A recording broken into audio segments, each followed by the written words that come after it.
Chapitre 81, réussi. Yvon venait de sortir de la zone d'écrasement. Pas parce qu'il avait peur de mourir. Parce qu'il avait peur d'un autre genre de mort. La mort par récit. La mort par réputation. La mort par public. Derrière lui, le belvédère devenait une scène incontrôlable. Les caméras tournaient.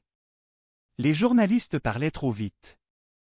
La foule criait, se plaignait, filmait encore, comme si la panique elle-même était devenue un contenu à capturer. Le faux héros tentait de reprendre la posture. Il levait les mains, donnait des ordres, jouait l'homme en contrôle. Mais Yvon voyait clair. Il n'était pas en contrôle. Il était en spectacle. Poutine restait collé à lui, calme et vigilant, comme une encre au milieu d'un monde qui glisse. Puis le téléphone vibra. Appel masqué. Yvon répondit immédiatement. La voix revint, toujours calme, toujours indétectable. Cette fois, une satisfaction froide traversait le ton. Pas de joie. Juste une certitude. Elle salua Yvon. Puis elle prononça un seul mot. Réussi. Yvon resta silencieux. La voix continua, douce.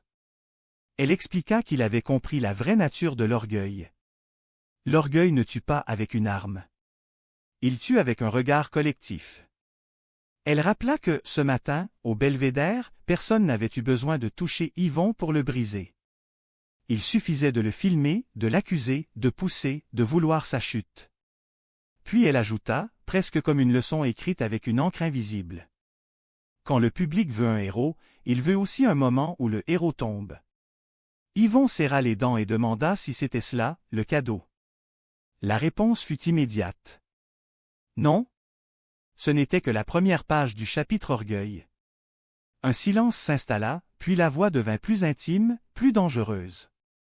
Elle souligna qu'il avait quitté la scène avant de tomber physiquement, ce qui était bien. Mais socialement, il venait de tomber. Parce que maintenant, on raconterait qu'il avait fui. On dirait qu'il avait provoqué. On dirait que son chien était dangereux. On dirait qu'il manipulait. On dirait qu'il était le problème. Elle ajouta quelque chose de précis, presque clinique. Le faux héros allait le salir dans la journée. Et le Québec allait l'écouter. Yvon inspira lentement pour contenir la rage et demanda pourquoi. La réponse arriva sans émotion. Parce que son propre orgueil, à lui, était de croire qu'il pouvait rester propre dans un monde sale. La voix précisa qu'elle allait tester combien de boue il fallait pour qu'il réponde. Puis elle posa la règle du chapitre orgueil. Pas de mort pour ses erreurs, pas maintenant.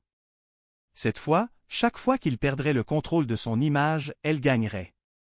Et chaque victoire deviendrait plus publique. Yvon sentit son estomac se contracter. Ce chapitre n'était pas une chasse. C'était une guerre narrative. Une guerre d'opinion. Une guerre de symboles. La voix confirma implicitement qu'elle protégerait Yvon et Poutine en arrière-plan. Non pour les sauver. Pour prolonger leur rôle. Pour que sa réputation puisse être détruite lentement, méthodiquement. Elle termina avec une phrase simple. S'il voulait rester un héros, il devait rester debout.